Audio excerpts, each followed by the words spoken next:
कसम है कुरान की जो नसीहत से पुर है कि तुम हक पर हो, मगर जो लोग काफिर हैं वो गुरूर और मुखालफत में पड़े हैं। हमने उनसे पहले बहुत सी उम्मतों को हलाक कर दिया, तो वो अजाब के वक्त लगे फरियाद करने, और वो छुटकारे का वक्त नहीं था। और उन्होंने ताज्जुब किया कि उनके पास उन्हीं में से एक खबरदार करने वाला आया, और काफिर कहने लगे कि ये तो जादूगर है झूठा। क्या इसने इतने माबूदों की जगह एक ही माबूद करार दे दिया? ये तो बड़ी अजीब बात है। और उनमें जो मुअज़्ज़िज़ थे वो चल खड़े हुए और बोले कि चलो और अपने माबूदों की पूजा पर कायम रहो। बेशक ये ऐसी बात है जिसमें कोई खास गरज है। ये बात किसी दूसरे मजहब में हमने कभी सुनी ही नहीं। ये तो बिल्कुल घड़ी हुई बात है। क्या हम सब में से इसी पर नसीहत की किताब उतरी है? असल बात यह है कि ये लोग मेरी नसीहत की तरफ से शक में हैं, बल्कि इन्होंने अभी मेरे अजाब का मजा नहीं चखा। क्या इनके पास तुम्हारे परवरदिगार की रहमत के खजाने हैं, जो गालिब है, सब कुछ अता करने वाला है? या आसमानों और जमीन और जो कुछ इनमें है इन सब पर इन्हीं की हुकूमत है? तो चाहिए कि रस्सियां तानकर आसमानों पर चढ़ जाएं। यहां शिकस्त खाए हुए गिरोहों में से ये भी एक लश्कर है।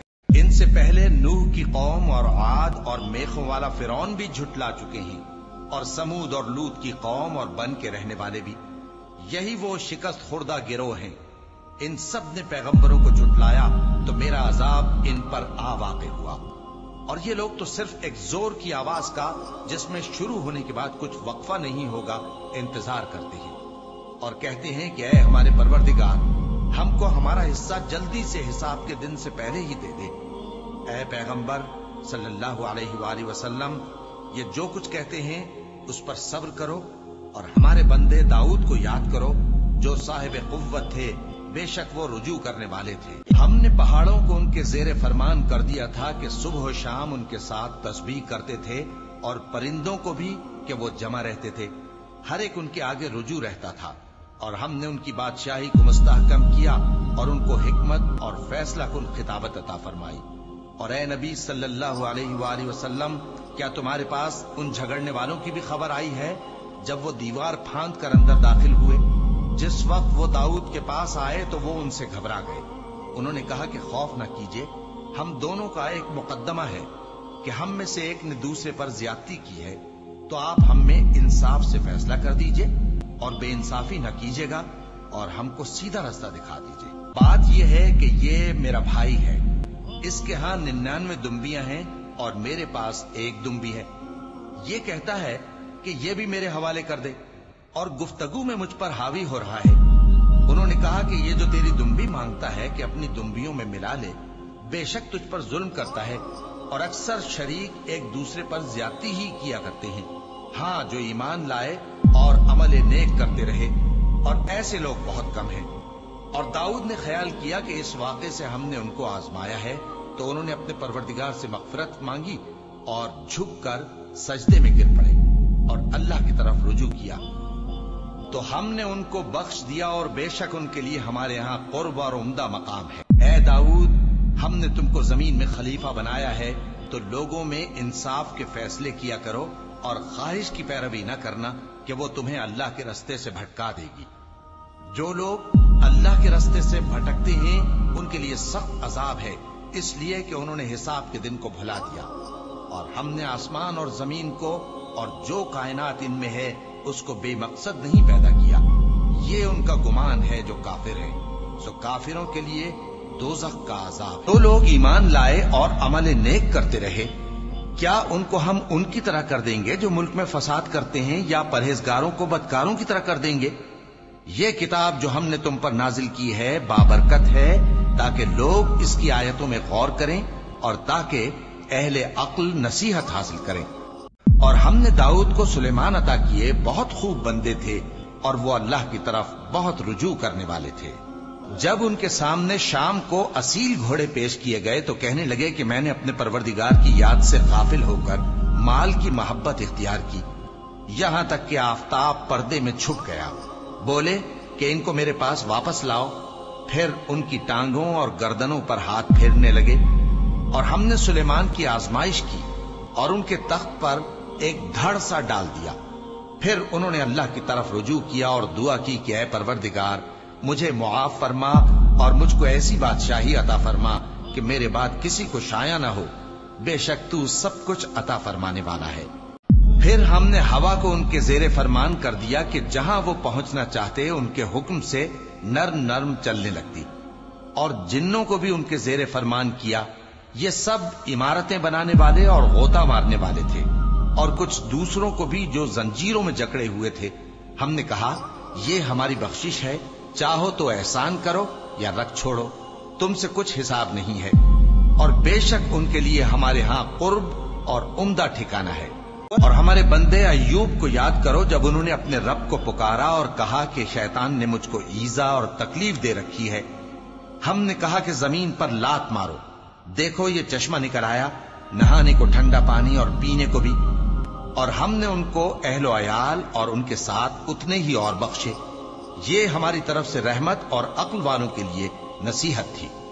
और हमने कहा अपने हाथ में तिनकों का एक मुट्ठा लो, फिर उससे मार लो और कसम न तोड़ो। बेशक हमने उनको साबित कदम पाया, बहुत खूब बंदे थे, बेशक वो बहुत रुजू करने वाले थे।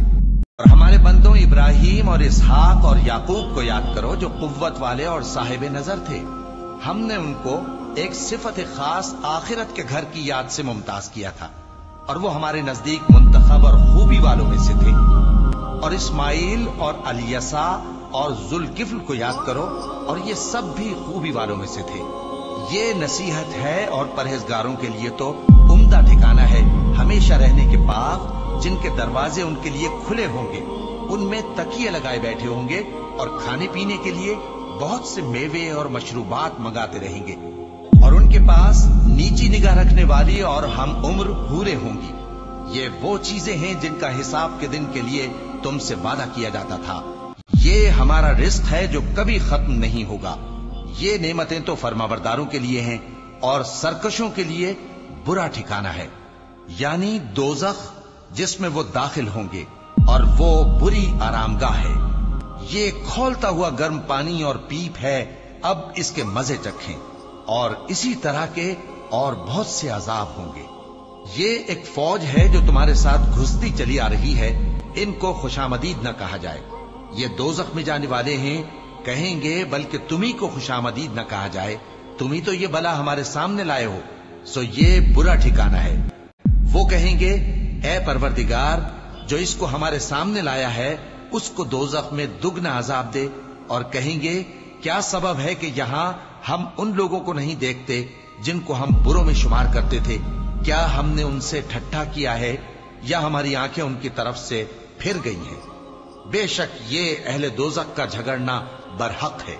कह दो कि मैं तो सिर्फ खबरदार करने वाला हूं, और अल्लाह अकेले और गालिब के सिवा कोई माबूद नहीं। जो आसमानों और जमीन और जो मखलूक उनमें है सबका मालिक है, गालिब है, बख्शने वाला। कह दो कि ये एक बड़ी हौलनाक चीज की खबर है जिसको तुम ध्यान में नहीं लाते। मुझको ऊपर की मजलिस वालों का जब वो झगड़ते थे कुछ भी इल्म न था। मेरी तरफ तो यही वही की जाती है कि मैं खुल्लम खुल्ला खबरदार करने वाला हूं। जब तुम्हारे परवरदिगार ने फरिश्तों से कहा कि मैं मिट्टी से इंसान बनाने वाला हूं, जब मैं उसको दुरुस्त कर लूं और उसमें अपनी रूह फूंक दूं, तो उसके आगे सजदे में गिर पड़ना। सो तमाम फरिश्तों ने सजदा किया मगर इब्लीस के वो अकड़ बैठा और काफिरों में हो गया। अल्लाह ने फरमाया कि ऐ इब्लीस, जिस शख्स को मैंने अपने हाथों से बनाया उसके आगे सजदा करने से तुझे किस चीज ने मना किया? क्या तू गुरूर में आ गया या ऊंचे दर्जे वालों में था? बोला कि मैं इससे बेहतर हूं कि तूने मुझको आग से पैदा किया और इसे मिट्टी से बनाया। फरमाया बस यहां से निकल जा, तू मरदूद है और तुझ पर क़यामत के दिन तक मेरी लानत पड़ती रहेगी। कहने लगा कि मेरे परवरदिगार, अच्छा तो मुझे उस रोज तक के लोग उठाए जाएं मोहलत दे। फरमाया कि तुझको मोहलत दी जाती है उस रोज तक जिसका वक्त मुकर्रर है। कहने लगा कि मुझे तेरी इज्जत की कसम, मैं इन सबको बहकाता रहूंगा सिवाय उनके जो तेरे चुने हुए बंदे हैं। फरमाया ठीक है, और मैं ठीक ही कहता हूं कि मैं तुझसे और जो इनमें से तेरी पैरवी करेंगे सबसे जहन्नम को भर दूंगा। ऐ पैगंबर, कह दो कि मैं तुमसे इसका सिला नहीं मांगता और न मैं बनावट करने वालों में हूं। ये कुरान तो अहले आलम के लिए नसीहत है और तुमको इसका हाल कुछ वक्त के बाद मालूम हो जाएगा।